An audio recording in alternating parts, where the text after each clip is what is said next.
به دست خود اولاد از عاشق نگاه میشن. من خودم هم نتیجه بیسته که احمد جان در خدمت شما هستم. خوب داشته کنار این مرد خدا آمدیم دعا کنیم هرچی از خدا خواستیم خدا هم مقسم به شما ترانه بده. خب بذار قبل که اینجا شما میبینیم از این سنگ سفید تا این سنگ سفید قبر خود شیخ الاسلام احمد جامی عارف قرن پنجم و ششم 440 هجری قمری در روستای به نام نامق کاشمر ترشید قدیم به دنیا میاد. یعنی اصل احمد جان کاشمری و اصلیت پدرش هم عربای یمن که برمیگرده به جلیل بجلی. جلیل بجلی که از صحابه در محمد 96 سال عمر کردن 536 از زمان خودشان تا الان 900 و خوده مقرد تقریبا 3-4 ماه گذشته هزار یکی ایخون میشون کشت. بعد از خودشان یک درختی سب میشه کسی نکشه و کسی هم آب نمیده، فقط آب باران و برف جزی از کرامات احمد جان گفتم که حقیقت 8 سال چرا قبلشون بزرگه لقبشون به نام ژندیپی. ژندیپی دو معنا داره، یک معنا هیکل بزرگ داشته طالبان بودن و پیر خدا. حالا چوب گردو روی چوب ساج استاد بلنشتا فرخ تبریزی تاریخ هم نشته رجب ثانی ثلاثه خورشید میشه 733 الان 446 هجری 710 سال چیزی بالاتر چون روکش از هندوستان آمدن میگن درای هندی تب شد در است 4 تا بزرگ و 3 تا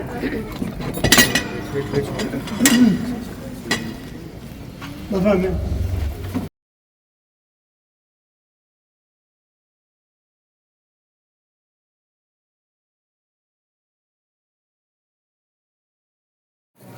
بذار اینجا به عنوان خانقاه اصلی احمد جان دوره سلجوقی بنا خشتخان که میگن 97 سال بعد از خود احمد جان قسمت‌های تقلیل میشه. سال 633 هجری قمری دوباره بازسازی میشه. از اون زمان به بعد به دست فرزندان و نسیان دانش سپرده میشه. تنها جایی که ایلخانی ها مغلا خلافکاری خیلی کم کردن بارگاه اینجا نقاشی های دوره ایلخانی با رنگ‌های طبیعی از ریشه درخان یک پوش درخان گرفت. دیگر استادکاران نقاش که احتمالاً هندی بوده داره نوشت سلطانشاه نقاش و یکی بناش میشه استاد عبدالوهاب بنا. رنگ‌هایی که برای قالیه دستباز اسلامی زمان این درها برای مردم باز بوده تا مردم اینجا بودن نماز قرآن می‌خواندن. شعری حدیث آیه قرآن یادشان در دیوار یادداشت می‌کردن. یادگاری روی دیوار از دوره تیمور ببر نزدیک شد. الله مدد الله مدد یا احمدی جامی مدد.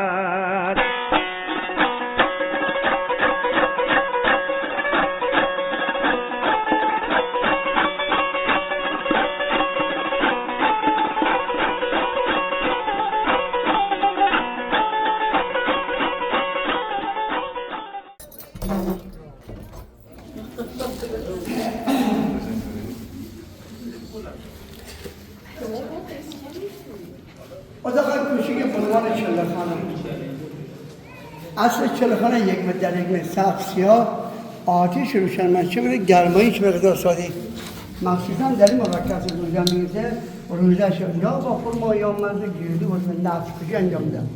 البته بناس 20 سال بعد از خود احمد جان دوره ایلخانی شد.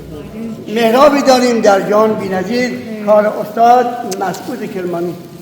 مثل محراب در مسجد جامع اصفهان داریم کار پدرشون استاد محمود کرمانی.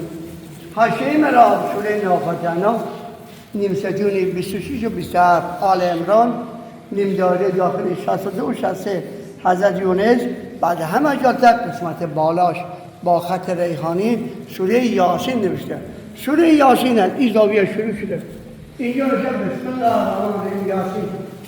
اینجا برای سر بارندگی خراب میشه رو گشت بدن با اینقدر پیشخاماش رو دور کنه در این زاویه تمام میشن میگن حلقه یاسین. شما همه شما واسه حلقه یاسین قرار گرفتید. ما اینجا فرشی داریم لوله شده هدیه نادرشاه افشار نزدیک به 400 سال تاریخ داره. ما گفتیم ما اینجا از مریدای احمد جان ترانه خیلی زیاد داریم.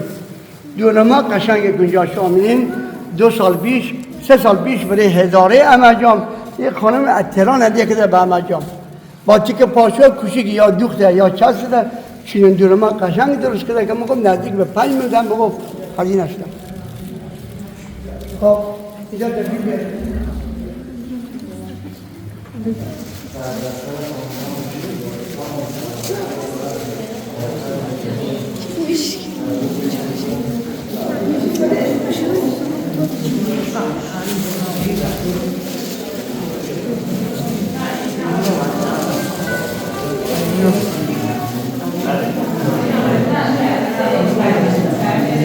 داخل ایوان قبلش من قبل یک سنگ سیری داره قبل یک خانم از نتیجه امجام نزدیک به 40 سال پیش او دم در شما کفشا دوری قبرستان بوده قبرستان که خراب کردن چند جزد سالم در بودن من جمله خانم 35 سال زیر خاک بعد از 35 سال سالم یعنی زمان دوره خودم دیدم کفانی که یک پارچه سیبیل کلباسی بود یک مقدار زد نام او سلطان نام باباش عزیز نف شده قبرش بعد از 35 سال با کفن سالم ز خاک آمد بدن گنج نقره خاک گردد زیر خاک سالها محفوظ ماند گنج زد مگر یک گنج 35 سال زیر خاک شاید بین بره شده یک انسان سالم در میده